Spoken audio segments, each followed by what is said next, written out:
Humaikako in the Hoa Makamaka, Maikalahiki Akalakau, Belina Nui Meke Aloha. Aloha, everyone. Welcome to today's May 6th budget workshop of the Honolulu Board of Water Supply. Before beginning today's meeting, I'd like to state that our board is dedicated to providing safe, dependable, and affordable supply of water now and into the future.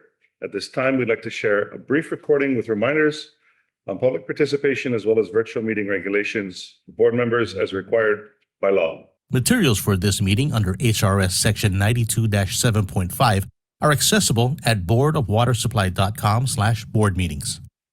The public may attend this meeting in person at the BWS Public Service Building, located at 630 South Baratania Street. The public may also view a live stream of today's meeting on our website at boardofwatersupply.com/live. We have been accepting written or oral testimony for today's meeting. Instructions and an online submittal form are available at boardofwatersupply.com/testimony. The deadline to submit advanced written testimony has passed. Testimony received by noon today have been distributed to the board members. We will continue to accept written testimony today through our online form. Oral testimony in person or remotely will be accepted during today's meeting. To facilitate as much in-person and remote testimony as reasonably possible during the time allotted, pre-registration and submittal of a written version of testimony at boardofwatersupply.com/testimony is strongly encouraged. To testify in person, please register using our online form or come to the Public Service Building at 630 South Baratania Street. We have a representative in the lobby to provide intake and further instructions. To request to testify remotely, please complete the online form at boardofwatersupply.com/testimony. Requesters will receive an email containing links and instructions to join the Zoom session. Testifiers will have 2 minutes to state their position. A timekeeper will alert testifiers when there is 1 minute remaining. Once the 2 minutes are up, please summarize to allow time for questions from the board. Then, make room for the next testifier. Board members attending any board meeting remotely must be visible to the public to be considered present and meet quorum guidelines. Board members participating remotely must also disclose their location and anyone present at their location during roll call. Meeting participants who are calling or video conferencing in, please mute your microphone when you're not speaking. If you have a question, comment, or wish to enter or second a motion on an action item, please unmute your microphone and identify yourself before continuing to speak. If you encounter technical issues during today's meeting, please use the Zoom chat to send a direct message to our support team. Their names are listed in the message to all participants. To open the chat window, please click on the text bubble icon on the Zoom toolbar. Let's take a moment to take a roll call of the board members. When I call your name, please say aye. And if attending remotely, make the appropriate disclosures. Starting virtually, Vice Chair Kapua Sproat. Hi, I'm attending remotely from my home office where I'm alone with the door closed. Mahalo, everyone. Aloha Kapua. Board member Brian Andaya. Aloha, I'm at home attending by myself with the door closed. Aloha, Brian. Board member Ed Sniffen. Aloha, Ed Sniffen. I'm at home by myself. Nobody else here. Board member Gene Abano. Good afternoon. I am in my work office alone with the door closed. And in the boardroom with me today is board member John Kanashiro. Here. Hello, John. Also in the room with us today, our manager Ernie Lau. Aloha. Deputy Manager Erwin Kawata. Here. Board Secretary Joy Cruz Achu. Manager Secretary Kim Kauai. Information Specialist Wayne Maria. Jeff Lau and Jessica Wong, both from the City and County Corp Counsel Department, are here. And now we'll move on to items for information. We have one item. This is a workshop meeting on the proposed fiscal year 2024-2025 operating and capital improvement program budget. Chair recognizes Raylin Nakabayashi. Aloha, Ray. Thank you, Chair. Thank you, members. So I'm Raylin Nakabayashi. I head the Executive Support Office. Our fiscal year 2025 budgets, operating budget is proposed at $272,619,998, which is a 12.8% increase over the prior year's adopted budget. As the board may recall, our fiscal year 24 operating budget was extremely lean, and it was essentially flat over our fiscal year 23 operating budget. And that was due to the limited revenue available prior to our adopted rate increases. While the 12.8% increase may seem large, this fiscal year 25 budget is essentially catching up after 2 years of holding expenditures flat in the face of increased inflation. Our capital improvement program budget for fiscal year 25 is proposed at $310,291,000, or a 38.58% increase over the prior year. With regards to that 86.4 million or 38.8% increase over the prior year, $51.25 million of this increase are projects that have been deferred from fiscal year 24. While we work hard to execute on all of our projects, there are factors outside of our immediate control, such as planning, permitting, and other approvals that can delay the solicitation and award of projects. But the projects above noted as SRF, or State Revolving Fund, with those red arrows, they're being strategically delayed to allow the BWS to seek state revolving funding. We're actively seeking external funding to finance CIP projects in fiscal year 25. The reason being the Bipartisan Infrastructure Law, or BIL, actually increased funds available to water utilities through the Drinking Water State Revolving Fund programs. In Hawaii, the state of Hawaii Department of Health manages the Drinking Water SRF program, which is traditionally a low interest loan program. But the increase in funding from the BIL has allowed this program to increase the amount of loans it gives, but then also allows for loan forgiveness.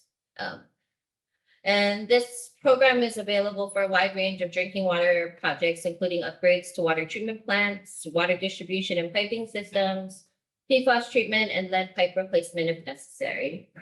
We've determined these projects identified here are eligible or they meet the eligibility criteria for state revolving fund program, and therefore we're deferring them to fiscal year 25 to give us time to seek and obtain that funding. Presented here on this side are our operating and CIP budgets from fiscal years 21 through 25. The operating budgets are in yellow, and as you can see, they've consistently increased due to increased costs for personnel, materials, supplies, and services, and the additional debt service costs from our bond issuances. The increase though in fiscal year 25 is primarily due to increases in personnel costs driven by collective bargaining and an effort to fill vacant positions. Further along in this presentation, though, I'll go over increases in each major cost category. The CIP budgets, which are represented in blue on this chart, have also steadily increased as we continually work to invest in repairing, replacing, and investing in our existing infrastructure, and as we contend with Red Hill. So the proposed operating budget is based on total operating fund resources of $365.2 million. The operating fund resources are made up of the beginning fund balance plus revenues anticipated to be earned, and then any prior year lapses or adjustments. While we've been working diligently to maintain safe and reliable service in the face of increased inflationary pressure and the Red Hill crisis, inflation has outpaced our prior rates, effectively reducing carryover from prior years. And carryover, that beginning fund balance, is simply the unbudgeted and unreserved cash amount remaining at the end of any fiscal year. Thankfully, though, with the board support, we were able to adopt rate increases in November of 2023, which became effective on February 2024. While these rate increases are much needed, as you may recall, to avoid rate shock for our customers, we deliberately limited the rates to no more than 10% in each fiscal year, understanding, though, that this would mean a gradual rebuilding of our diminished fund balance. So the fiscal year 25 budgets as proposed reflect increases in the expenditures we've all faced, a strategic use of the operating fund at a time when borrowing is more expensive, and the result here is a projected fund balance or carryover into the future of only $24.1 million. This slide illustrates our total resources versus total expenditures, with resources being the column to the left made up of light blue, which are our revenues. Green, which is the balance or carryover year over year. And then orange, which is for 22 and 23 actuals. Those are the prior year adjustments. Expenditures for each year are in the column to the right in purple. So fiscal years 21 and 22 are represented on the slide as actuals, and 24 and 25 are presented to you here as budgeted. So we're working to rebuild our operating fund balance, or that green amount, with these new rate increases that we've adopted. But we also recognize the borrowing climate that we're in. So we must also continue to put the operating fund to work to ensure continued operations and investment into our water system at this time when borrowing is more expensive. So as the board recalls, there were some board resolutions that adopted our financial policies. So as of the audited financials on the fiscal year end June 30, 2023, the debt service coverage board financial policy is to have 1.6 times coverage on total debt. At the end of June 30, 2023, we were at 3.46 times senior debt and 2.58 times all in. And our net working capital target is 180 days, while never having less than 60 days. At the end of the audit, or at the end of June 30, 2023, we calculated 144 days. Sorry, and then just a little bit more on debt service coverage ratio. So the debt service coverage ratio just measures our cash flow available to pay our current debt obligations. It provides, I guess, information on the financial health of the board water supply. So it helps us assess the gap between, if there is a gap between how much money you're bringing in and how much projected, or how much of that money is going towards debt. It's essentially calculated by net operating income divided by debt service. So this is the projected debt service, or historical and also projected into the future debt service coverage ratio. This has been calculated based on the new rates that were adopted, and then our 6-year CIP drafted in January of 2024. So we've been through this next rate setting period. We anticipate to be able to maintain our debt service coverage ratio well above the board adopted financial policy. And then just a little bit of information for the board on our bond ratings. So our bond rating has been historically high, and we received confirmation of those AAA bond ratings in February 2024 of this year.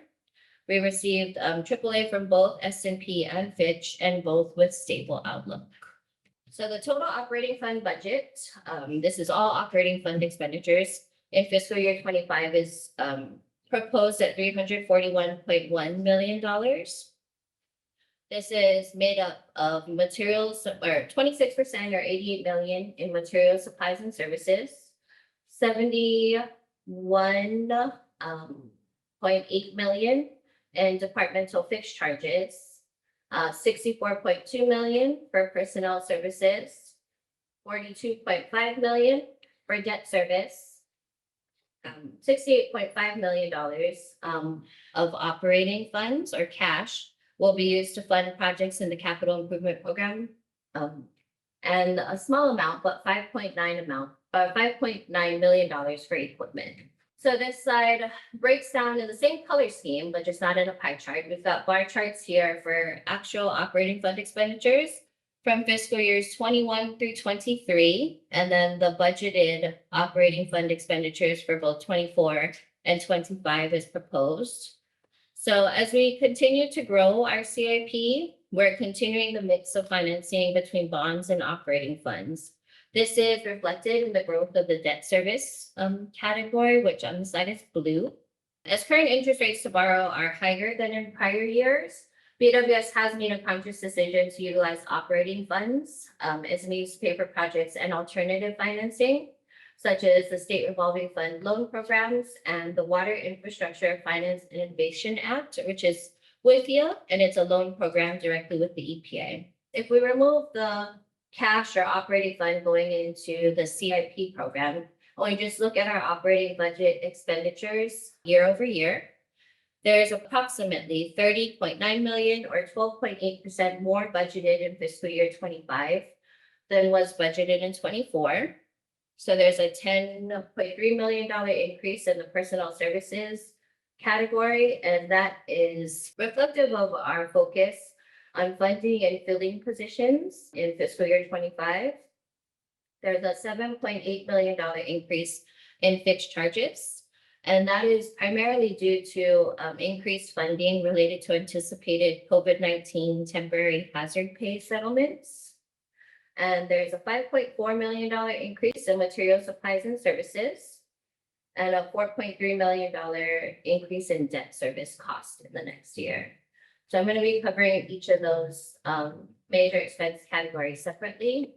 So as far as the personnel side, or for salaries, this fiscal year 25 budget does not propose any increase of over the amount of 741 positions, which the board previously authorized. There is though a $10.3 million increase in the amount that we're requesting for salaries, or 19%. This is in part due to the reflective of our negotiated collective bargaining salary adjustments, but also a focus on positions that are actively being recruited. We're continually evaluating organizational and technological changes to increase and optimize our operational capacity. And we've initiated many changes in our recruitment and advertisement of our vacant positions by leveraging memberships in professional organizations like AWWA and AMWA, or AMWA. We've been working also with consultants to help develop a more robust advertising plan for our positions. And we're working closely with the Department of Human Resources to expedite the hiring of licensed engineers. Our fiscal year 25 budget, where we're funding all the positions that are actively under recruitment, aligns with the mayor's goal to fill as many positions as quickly as possible. This pie chart is not new. Michelle presented on this last month, but as Michelle presented, 38% of our workforce will become eligible for retirement within the next 10 years. And we understand the seriousness of this number compounded with our existing vacancies. And that's why we're putting such a great effort into reaching wider audiences with our recruitments. So we continue to invest time and resources into reaching potential candidates wherever they are. So we continue to engage college students with internship opportunities and leverage all modes of media to promote our recruitments. We're constantly on the pursuit of people who are in search of a fulfilling career, providing one of the most critical and essential needs of our community. Moving into the material supplies and services category. So this category saw a $5.2 million increase, or 6.3% increase over the prior year. And this is primarily in the budget line defined as other contractual services. And this includes water quality testing for both PFAS and fuel constituents, and grounds and tree trimming work at our regulated dams. The equipment category increased by $3.3 million, and that's essentially just the purchase of new and replacement fleet vehicles and heavy equipment. Our debt service category went up by $4.3 million, or 11.2%. And that is broken down mostly $3.5 million in increased amounts due for principal and interest payments on our bonds, and an increase of $790,000 in payments to the SRF loan program. The fixed charges section of the budget, or category of expense, increased by $7.8 million, or 12.3%. The bulk of this, or the big amount that increased, was a one-time increase of $7 million for the anticipated payments of settlements relating to temporary hazard pay related to the COVID-19 pandemic. We anticipate in the coming fiscal year, they will be determined by settlement and/or arbitration. Moving now away from expenses and into revenues. We are projecting revenues to increase by about $36.1 million, or 13.7%. So our most of our revenue comes in through metered water sales. And with the rate increases that went into effect first on February 1st, and then again on July 1st of this year, we're expecting $35 million, or 14% more in revenues in fiscal year 25. The next largest revenue category is recycled water. And that one is actually projected to decrease slightly, just based on the earnings. So this is just a table of revenue projections for fiscal, oh, I'm sorry, should be fiscal year 25. Those are the fiscal year 23 actuals, what we've budgeted in fiscal year 24, and then the fiscal year 25 budget of revenues of $299,200,000. Again, this is just another way to present the revenues to you. So the metered sales, potable, non-potable, that's the blue part of this bar chart, and it is by far the largest category of revenue. We've got our 22 budgeted versus actual, 23 budgeted versus actual revenues here, and then 24 budgeted and 25 budgeted as proposed. As the board's aware, metered sales are greatly affected by use and driven by the weather. So the forecasted revenues for fiscal year 25 are based on historical patterns of usage and then the rate increases that are becoming effective. So just in summary, on our operating fund revenue and expenditure summary, revenues are up by 36.1 million or 13.7%. And while revenues are up, we are projecting an increase in operating fund expenses of about 12.8% or $30.9 million. This matrix, moving into a little bit of start the capital improvement program, and then I'll hand it over to Pat, but I just wanted to cover this slide because it's just showing the different project categories, which runs down the left side: research and development, renewal and replacement, and capacity expansion. But what is different or is getting larger year over year are all the fund types that go across the top. So the board is familiar with our operating fund, or those are just our rate revenues that we bring in or our cash. The funding through the state's SRF program, though, is represented in the state revolving fund. And those are those low interest loans, sometimes with loan forgiveness from the Department of Health. The special expendable fund represents collections of our water system facilities charge that are held in this fund, and their purpose are to fund system expansion. Then we have our improvement fund, which represents our bond funded projects, or for those that we sell revenue bonds for. And the extramural fund, which represents grants or other funds received by the board or anticipated to be received by the board by agreement. And finally, this column is brand new. It's a pinkish column, the Water Infrastructure Finance and Innovation Act, or WIFIA. This is another low interest loan program, but this one, rather than with the state of Hawaii Department of Health, is directly with the EPA. So while this is the largest CIP being proposed to date, it reflects our continuing and growing need to invest in our infrastructure. While the CIP is growing, the BWS remains conscious of the cost to its ratepayers and is making significant efforts to diversify funding streams. More than 1/3 of the CIP budget proposed today is funded through the state revolving fund, which, as mentioned earlier, may include loan forgiveness with the BIL supplements that it's received. That would reduce the overall cost of these projects to our ratepayers. We're also continuing to seek outside funding through grants, which allows us to pursue projects at potentially no cost to our ratepayers. So specifically, we've got it reflected in the fiscal year 25, 2 projects that we're seeking congressionally directed spending. They're control valve projects in Manana and Ka'ahumanu wells.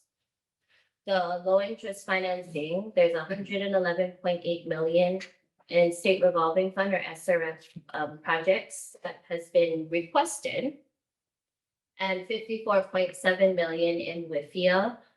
We're intending to hopefully close on that WIFIA loan and have that available to us in the next fiscal year. And there's also a $19 million grant application with the U.S. Bureau of Reclamation that we're waiting to hear back on for our Kalaloa desal project. So from here, I'm going to hand it over to Pat to go over some details of this year. Thank you, Ray. Good afternoon, Chair Naulehu and board members. I am Patrick Chun, the acting program administrator for Capital Projects Division. The Capital Projects Improvement Program, or CIP, ensures that BWS will be able to achieve BWS's vision and mission: water for life, safe, dependable, and affordable water now and into the future. The program includes projects from various divisions within BWS, including Capital Projects Division. The CIP not only supports BWS's vision and mission, but it's also aligned with BWS's Water Master Plan, Strategic Plan, BWS's goals and objectives, and the 6-year Capital Improvements Program. The CIP carefully balances the needs of the system in providing safe, reliable water service with cost-effective management of assets and funding. The CIP is comprised of 3 project categories: research and development, renewal and replacement, and capacity expansion. I will review some of the projects in each category. BWS's water system requires constant replacement and upgrade work. This map shows the approximate location of where the new design and construction projects for FY25 are located. Red indicates design projects and blue indicates construction projects. For category 1, research and development, we have budgeted 24.4 million. On this slide, I have highlighted projects in this category. The first is the construction of up to 3 monitoring wells to be used as sentinel wells, allowing BWS to detect the presence of an underground fuel plume from Red Hill. The second are for 2 planning and engineering projects, or P&E, for the design of the exploratory wells, determine if the sites are suitable for constructing production wells. The third is for continuing investigation of emerging contaminants in our groundwater, such as PFAS and other chemicals, using engineering consultants. The photo is of a typical monitoring well drilling rig. Category 2 is for reconstruction and replacement of various facilities and infrastructure with a budget of 132.9 million. Similar to the previous slide, I have not listed all projects, just a sample of typical types of projects. We intend to bid out a construction project at YL Booster number 2 to install electrical upgrades.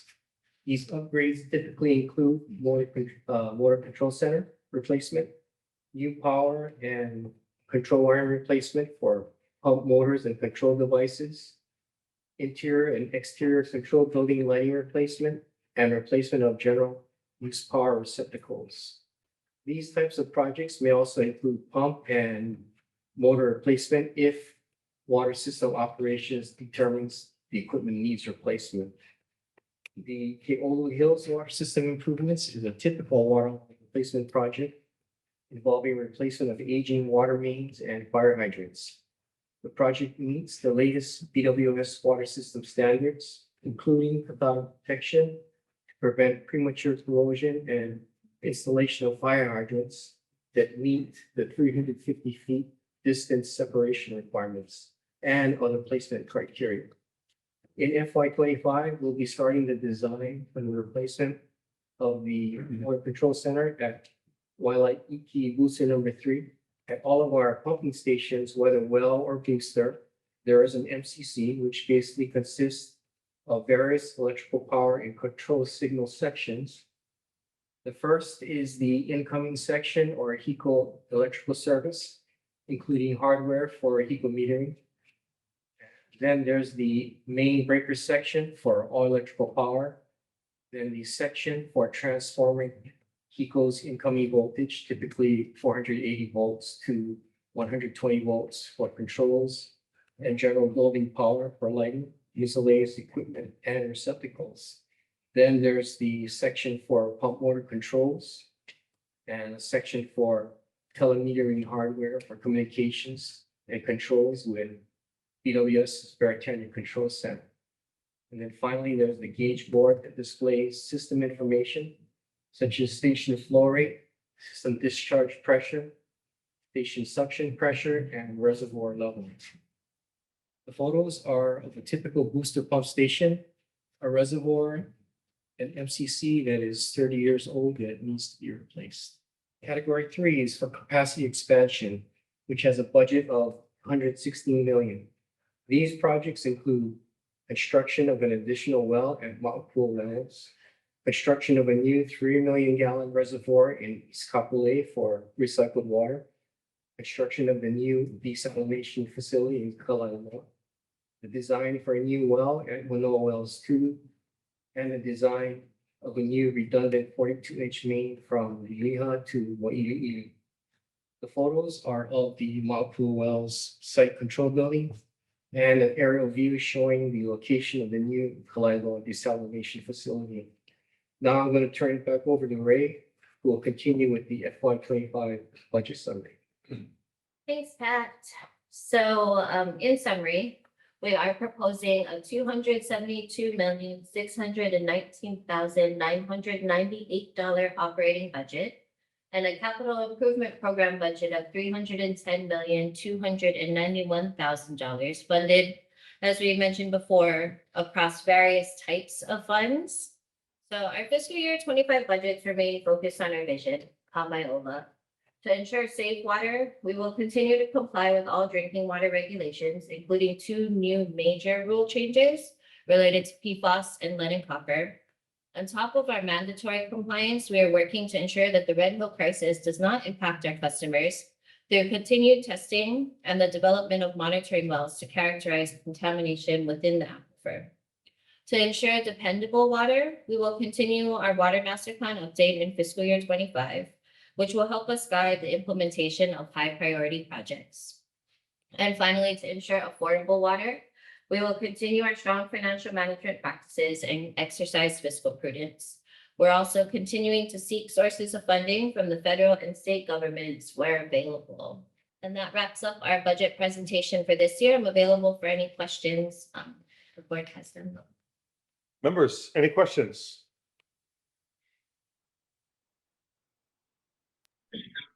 Brian, I see your hand up. Hello, Brian. Oh, yeah. Aloha. Ray, that was an excellent presentation. Thank you very much. I do have a couple of questions. First deals with our the human resource section. And I'm really happy to see the investment in that area. And my specific question was, does that budget include continuing education, professional development that might help retain our professionals? Each division will budget specifically for licensure or certificates that need to be maintained for certain job classes. We have been trying to be fiscally responsible and judicious with traveling for conferences. So while we haven't snapped back to budget for conferences for everyone, we are still continuing to send staff where appropriate for that kind of conferencing and networking. Additionally, this year, with manager's approval, we are, and we'll probably continue it next year, expanding our use of some of like digital resources like the AWWA. We signed up for group webinar subscriptions to allow all staff to be able to take as many webinars as they are interested in with the AWWA to maintain their CEUs. I'd like also to add that from the HR perspective, we're also looking at various different alternative options to leverage both hybrid as well as virtual options with regards to training of individuals within the Board of Water Supply in order to get them not only trained for their own current positions, but also cross-trained in a lot of different areas. So that way we can get individuals to be more well-rounded as employees. So that way we can help with our processes to ensure that we have staff that's capable in multiple areas and hopefully make us a more resilient workforce. That's great to hear. Thanks. Any other comment? I know, I was just going to say that was for the public's viewing this, that was Michelle Thomas, head of our Human Resources Office, sharing our approach to training. And Brian, I just want to say that, during COVID, we really limited travel for technical conferences, but we are being judicious and kind of relaxing that to where appropriate, but not to go back to just sending people for the sake of sending people to conferences. Yeah, it should always be for professional development, continuing education. reasons. And I think that will lead to hopefully increased retention and maybe even improve recruitment, since we're limited into what we can tinker with respect to terms and conditions of employment. Yes, But thank you. I have another question in another area. Yeah. Go ahead. So about a year or two ago, maybe 2 or 3 years ago, I know we had to, and I think you kind of alluded to it, Ray, some fiscal tightening, some all departments having to trim a certain percentage of their budget. Has that been partially restored or fully restored? Yeah, from the 23 to 24 years, we're essentially forced, because our revenues are constrained, to keep our budgets flat. While we waited for the new rate increases to be adopted, there was no, I guess, growth on the revenue side, so therefore we had to keep the expenditure side flat. But that was very difficult in the face of inflation, right? Nothing was staying the same price. So the only way to keep your budget flat was to actually cut your budget. So we did do that. And that's why it seems like a 12.8% increase in operating expenditures may seem high year over year. But essentially, we're trying to catch up to what we had cut in prior years. Okay, good. That's good to know as well. Thank you. Thank you, Brian. Any other questions? John has a question. A couple questions. Thank you. No, it's good to hear that the adjusted rates got us back up, and you can accommodate departments with increased costs and meaningful investment. I have a question on the adopted budget from 2024. So the cash reserves or the ending balance, if I look at the draft budget, did the 14 or 15 million of ending balance on the budget, did that reflect the interim rate increase that we implemented in January or February? So yeah, the fiscal year 24 adopted budget, when we prepared the FY 24 budget and brought that before you, but last year this time, we did attempt to increase revenues for what we thought would be adopted by the board in November. But we work on the budgets kind of well in advance of what we did on the rate work. So I think when I projected revenues for fiscal year 24, I did not know that we would do 10% on February 1st. I was being a little bit more conservative in looking at revenue projections, and I think I might have used like 6% or so, and I might have started that in January or so. So it's not exact. The revenue projections are more art. Yeah. No. But yeah, so we did try to put that in and project that into our fiscal year 24 revenue projections. The other things that when we're crafting the budget that are not firm and solid yet are what will carry over from the prior year, because we're working on it while the prior year is like in progress. So even that beginning balance number, as you can see, I projected that we would end the year with 29 million, just shy of 30. But we actually ended the year better in the fiscal year 23. Well, I don't know if that's better, but we ended the year with 66 million in unreserved cash. Yeah, right. So it is a little bit of doing our best, the best that we can to project forward or predict what will happen while the year is still going. We're closely watching how those revenues play out now that they've been adopted. So they became, the first 10% increase became effective on February 1st. That doesn't really kick in for our customers until they receive a full bill cycle from that is after the February 1st period. So even as I stand here before you today, we don't have a full picture, right? There's still, it's kind of, we have maybe 1 month of revenues to look at with the new 10% rate increase, but 1 month doesn't make a full picture, especially with our revenues being so weather dependent and it having been recently relatively wet, right? So we don't really see the full impact of the 10% yet, but just kind of going off of our rate modeling, what we have seen in trends over the past couple of summers, we tried to project that forward. Okay. Yeah, so I'm just curious as a follow-up question. Thank you. With a sizable beginning proposed balance for 2025, right? And then, coupled with an all-time high CIP program.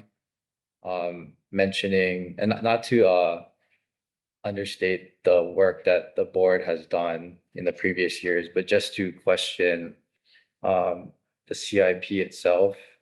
And, and also understanding the SRF funds and purposely deferring it, and timing of permitting and everything. Has the board made any decision? Has the board done anything to feel more confident in meeting the CIP of 2025? So what I mean is, has the board had any discussion with permitting at the county or increased staffing of, jobs that need to be filled to fulfill specific jobs, just so that there's confidence in meeting the CIP budget of this year? Because we have such a, significant beginning balance, and we want to make sure that we invest it meaningfully.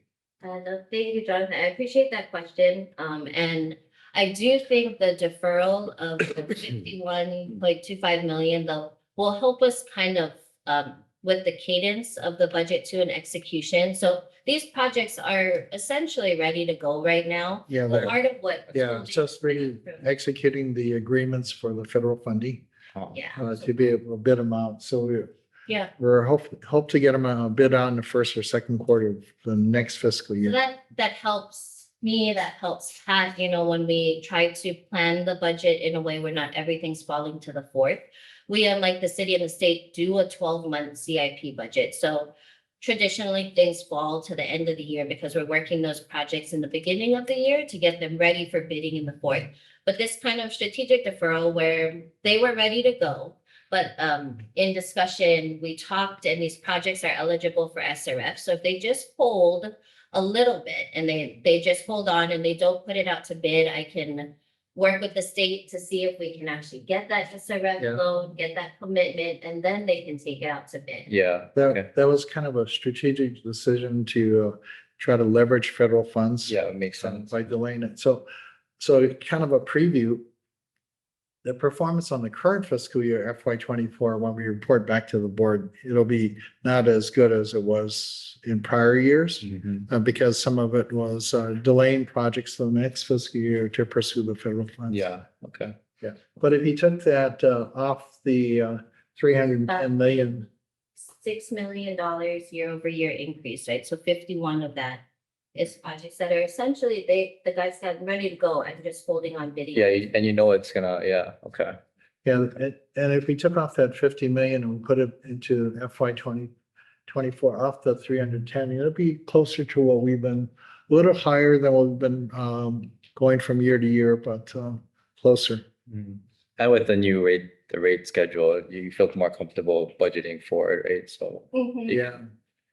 Yeah, the other thing too is, that I think Ray pointed out with the with additional rate revenue, rather than going out and selling more bonds, we decided, because the bonds right now we're selling them and the rates on those bonds are higher than it was before, because the Fed hasn't decreased rates to try to curb inflation.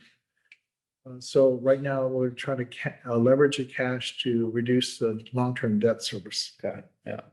By avoiding having to go out with more bonds. Yeah, the CIP is large too, but one of the biggest projects funded, right, is the Kalilua Desal project. I think that's, all right, if we go to CIP page 9, it's like the last page of the budget book.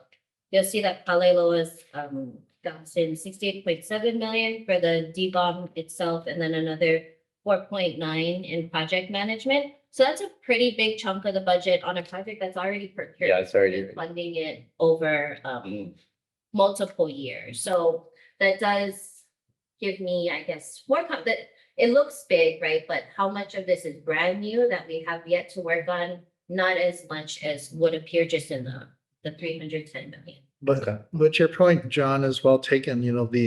We have a lot of staff vacancies, especially among the engineering staff and capital projects. So the city is right now negotiating with the unions to try to temporarily increase the pay for engineers. that hopefully will allow us to retain the engineers that we have, but maybe able to attract more engineers to come work for us. And if we can do it, then we should, yeah. Yeah. It's great. The labor half is one of the other constraints, right? It's not just how much money we can get for bonds, is like how many people do we have Delivering. to check products and. Delivering on all of it is. Yeah. Yep. Members, any other questions? I just have a couple, Ray. So the COVID hazard pay, we're on the hook for that. We are, Okay. we are subject to the same civil service rules and the same collective bargaining agreement, Right. as a city and the state. So the decision that comes out of either arbitration or settlement with employer would cover Board of Water Supply. It would be what the city would settle, not the state. Since City and County of Honolulu, its own jurisdiction, civil service wise. So they're in arbitration right now, and we're DHR and Corporation Council are the leads for that arbitration effort. So whatever the final decision of the arbitrator will have to abide by, that would apply to all the city agencies. Okay, and I think this is the first, and maybe I wasn't paying enough attention last time they said it, but the 38% of staff that are eligible to retire in 10 years, like we just to what Brian had said, as well as the what Ernie was just talking about, you know, any opportunity we have to move people up, to retain, to attract new ones is you know, paramount, so that you know, there's like you know, folks who've been here for many decades who have a vast amount of knowledge in their brains about how all this works, and you know, it's important that we have overlap with those folks to be able to make sure that we have that continuous flow of information. Yeah. Appreciate that. Yeah. And then just to, I guess, to like Barry Hems Point and Water Resources Division, they do a great job too with creating internship programs. They have the inaugural Summer of the Watership internship, where they're bringing in not just engineering student interns, but any college student who is interested in learning what we do. Because engineering is a big part of what we do, but there are so many other job opportunities here at the Board of Water Supply. So the Watership program that they've started is a good way to expose people.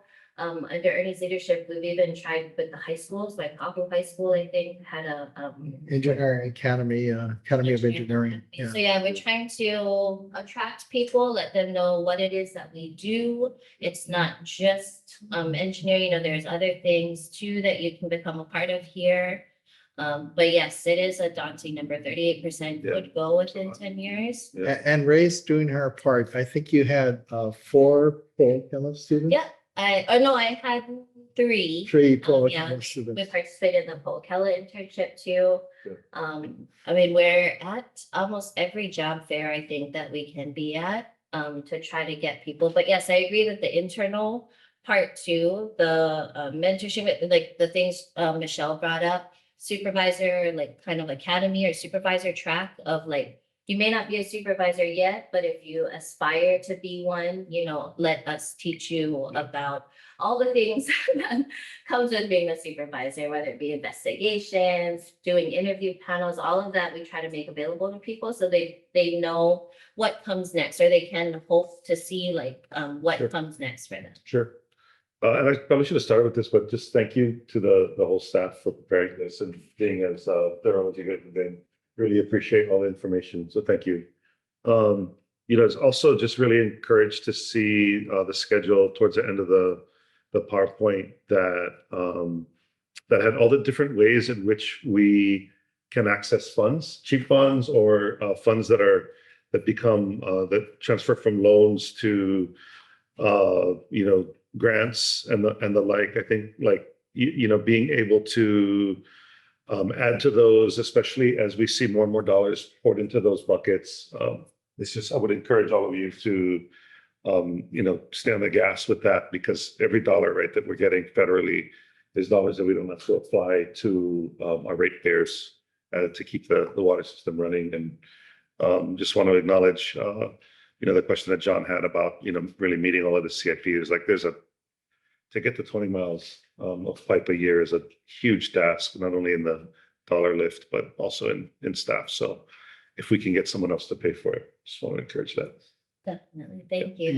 Yeah, I do want to thank Ray and her team at the Executive Support Office. I've kind of tasked them to go look for federal funding opportunities. So whenever there's a notice of funding opportunities out there, then she and her staff, they kind of investigated and been working. Yeah, learning as we go with the congressionally directed spending, we're trying to build those relationships with the staff at the congressional offices. It's really a credit though to our divisions who are willing to look at all of the requirements and strings that come with federal funding and not be 100% just like, whoa, this is too much, like they're willing to work their projects into the funding stream that is available. And it's really, that's a lot of work on their side. And I'm glad that they're all willing to support us in our endeavor to find these pots of money and match the pots of money to things that they have to do anyway.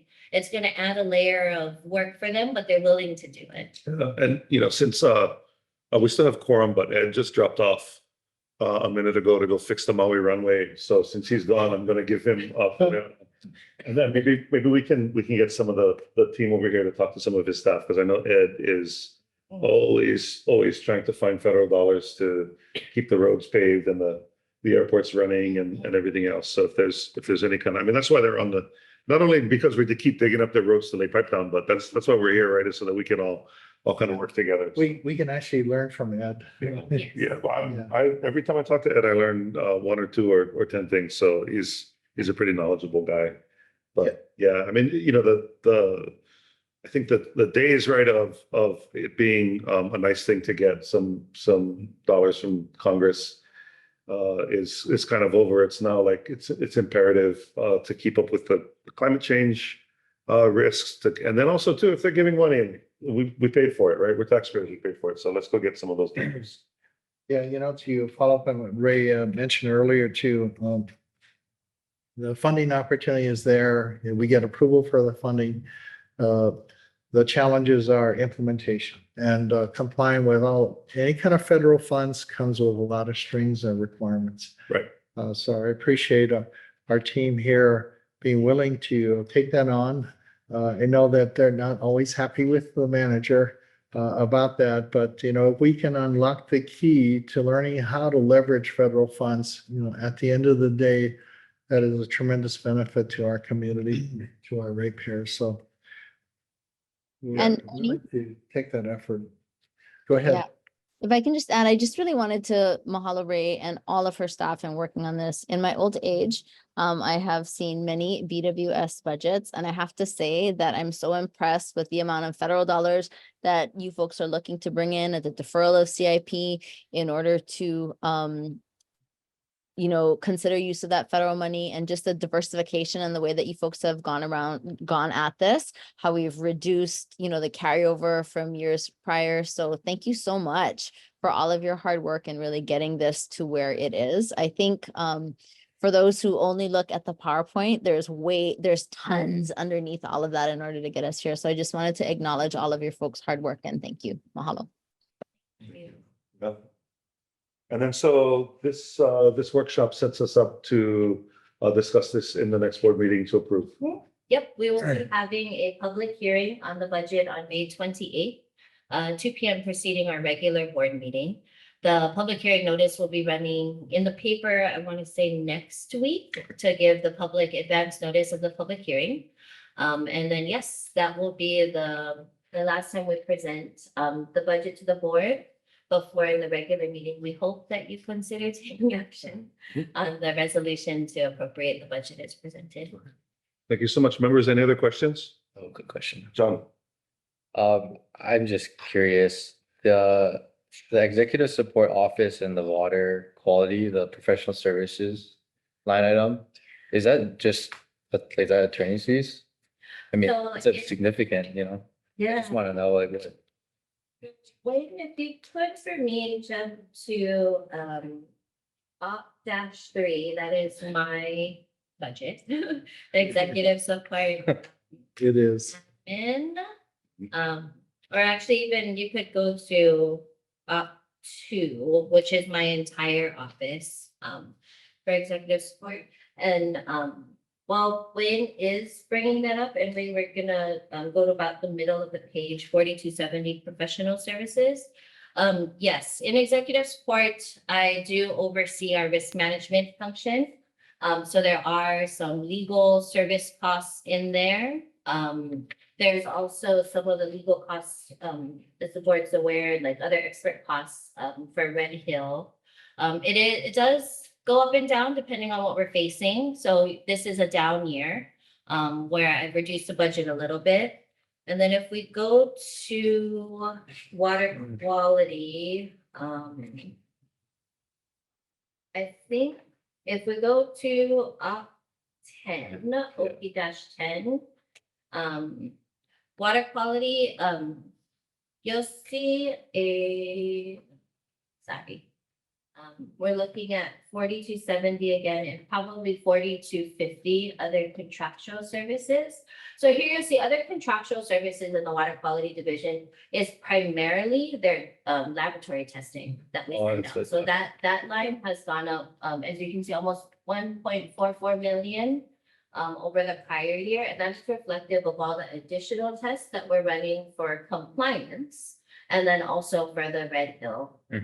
Oh, that's water. And then professional services, it's a little cyclical, but they have other contracts with professional companies like for environmental compliance and maintenance. So we're just awarding a contract this year. That's a multi-year contract, so we won't need to award it again next year. I see. That's why I kind of, Yep, kind of up and down, but yeah, those two are pretty, it looks like it would be an even swap, yeah. yeah, very. Other contractual is, that's you'll see this now that it's up, probably likely only continue to go up with the amount of tests that we have to run for compliance. It's not unfortunately cyclical. But professional services, just depending on what kind of consultant services they need in the future, that like my budget can be flexible. Okay. Thank you. But to end it on a happy note, great that the Board of Water is in healthy position, and happy to see you guys investing, and with the fixed rate increases, we can Well, invest back in the organization. So yeah, we do want to thank the board for your support, because if it wasn't for the board support, we may not have this kind of revenue to be able to accomplish what we need to for the community. The hard work shows, right? The AAA ratings, the clear articulation of, what happened during COVID with all of these costs, these fixed cost increases that we had to, stomach and wait until we could raise rates. So just appreciate all the work. Thank you for your support. Okay, members, any other questions?